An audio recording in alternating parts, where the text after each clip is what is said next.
जो पहले दौर के दो चुनाव कश्मीर और हरियाणा ये ख़त्म हो रहा है और 8 को रिज़ल्ट आएगा। हम उम्मीद करते हैं कि इस चुनाव में भी जैसे 2024 की जो दिशा रही है भारतीय जनता पार्टी के खिलाफ, तो बिल्कुल वैसा ही आक्रोश हरियाणा में भी दिखा और कश्मीर में तो राज्य के दर्जे के सवाल पर ज़बरदस्त लोगों में आक्रोश रहा है, उसका भी प्रतिफलन चुनाव में दिखेगा।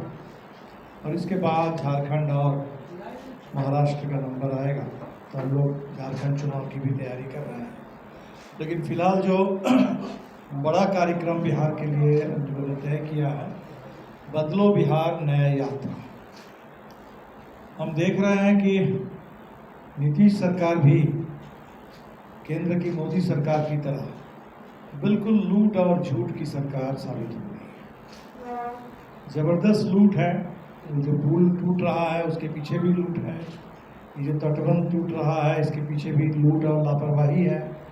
तो विकास के नाम पर तो लूट और जनता को गुमराह करने के लिए सरासर झूठ, जिसको लेके हम लोग आंदोलन चला रहे हैं, अभियान चला रहे हैं, हक दो वादा निभाओ, वो नीतीश जी की अपनी घोषणा थी। उन्होंने खुद, सरकार ने सर्वे कराया, सर्वे करके सरकार ने बताया कि 94 लाख परिवार हैं 6000 से नीचे आमदनी वाले, और उनको हम 2 लाख देंगे। और अभी हम जो देख रहे हैं कि सरकार का मंशा है कि ना देना पड़े। अब उसमें पहले हो गया कि आय का प्रमाण पत्र बनाओ, प्रमाण पत्र बन रहा था 1-1 लाख का, जिसमें उनको मिलता ही नहीं। हमारे आंदोलन से कुछ आय प्रमाण पत्र बनने लगा है, लेकिन जो रफ्तार है पैसा देने की, अभी तो शायद अगले फरवरी में कुछ लोगों को लगता है लॉटरी के जरिए कुछ तय होता है। अभी तो 2 लाख का आवेदन जमा था सरकार के पास, और उसमें भी शायद 40,000 लोगों को पहली किस्त कुछ मिल पाया। तो जिस रफ्तार से इस पर काम हो रहा है, वैसे इसमें 200-300 साल लग जाएंगे। ये 2 लाख की जो घोषणा है, एक तो बिल्कुल हम चाहते हैं कि नीतीश जी ने जो विधानसभा में कहा, पूरी जनता से उन्होंने वादा किया, वो वादा पूरा हो।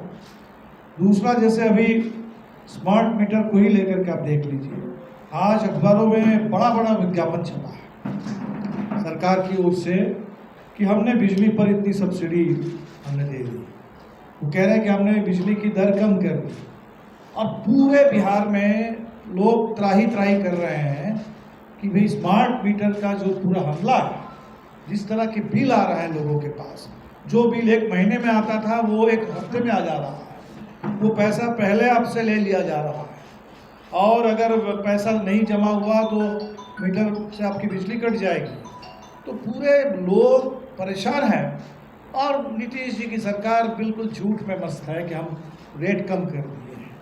इसी तरह जो भूमि सर्वे, हम देख रहे हैं कि भूमि सर्वे में कह रहे हैं कि ऐतिहासिक कदम है, ऐसा एक सर्वे होगा कि बिहार में सारा भूमि विवाद समाप्त हो जाएगा।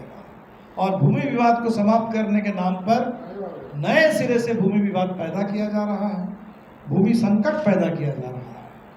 जो बिहार में भूमि सुधार के नाम पर जो भी काम हुआ है, जमींदारी उन्मूलन कुछ भी हुआ है, सीलिंग के से फाजिल जमीन कुछ भी अगर जनता के बीच में बटी है, जनता ने अपने आंदोलन के बल पर अगर गैर मजरूआ ज़मीन पर, सीलिंग से फाजिल ज़मीन पर, सरकारी ज़मीन पर कहीं भी बसने के लिए लोगों ने अपना वो जमाया है, वो सब कुछ अब इस एक सर्वे से सरकार ख़त्म कर देना चाहती है। तो बिल्कुल ये गरीबों के आशंका है कि जो याद सर्वे है, सबसे पहले गरीबों को उजाला जाएगा, और बाकी तो अन्य लोगों के बीच में भी ज़मीन के सवाल पर झगड़े लगेंगे।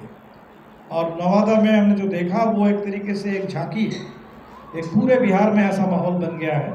इसीलिए हम चाहते हैं कि इस पर रोक लगे। पहला जो काम पहले करना चाहिए उसको पहले करो, पहले ज़मीन की गारंटी करो, गरीब जहाँ बसे हुए हैं उस ज़मीन की गारंटी करो। जिस ज़मीन का अगर पर्चा मिला है लेकिन ज़मीन का कब्जा नहीं मिला है, वो कब्जा दिलाओ, और पूरे तमाम लोग जिनको आप कहते हैं कि अनऑथराइज्ड, उसको ऑथराइज करो, रेगुलराइज करो। फिर आगे चल के मान ली तैयारी के बाद सर्वे का काम शुरू हो सकता है। तो गरीब को जब तक गारंटी नहीं तब तक बिहार में सर्वे नहीं। भूमि सर्वे गरीबों की गारंटी के साथ उनके बास आबास की ज़मीन उस ज़मीन की गारंटी के साथ ही होगा। और नीतीश जी जो कह रहे हैं कि इससे भूमि सुधार होगा, तो भूमि सुधार तो करना था तब तो बंदोपध्याय आयोग की रिपोर्ट ही थी नीतीश जी के पास। उस रिपोर्ट को तो अपने ठंडे बस्ते में डाल दिया। तो आपका भूमि सुधार करने का इरादा नहीं है। आपका जो इरादा है वो गरीबों को बिहार में ज़मीन से उजाड़ करके आप ज़मीन का लैंड बैंक बना करके कॉरपोरेट के हाथ में ज़मीन देना, और इसी को आप कहते हैं कि विकास। तो बिहार के लोग ये ज़मीन से गरीबों को उजाड़ने का ये जो अभियान सरकार ने चला रखा है सर्वे के नाम पर, इसको बिल्कुल नहीं मानेंगे। अभी हम देख रहे हैं कि पूरे एनडीए की सरकार और नीतीश जी की सरकार दोनों कहते हैं डबल इंजन की सरकार, और दोनों सरकार के अगर आप नारों पर आप जाइए तो दिन रात ये दलित, महादलित, अति पिछड़ी की बात करते रहते हैं।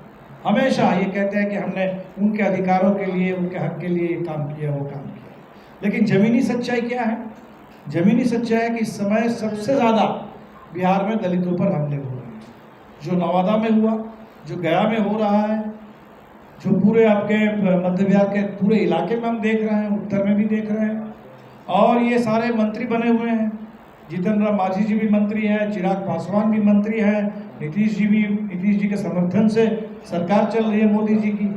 तो नारे लग रहे हैं दलित महादलित के लिए, लेकिन ज़मीन पर हमले हो रहे हैं।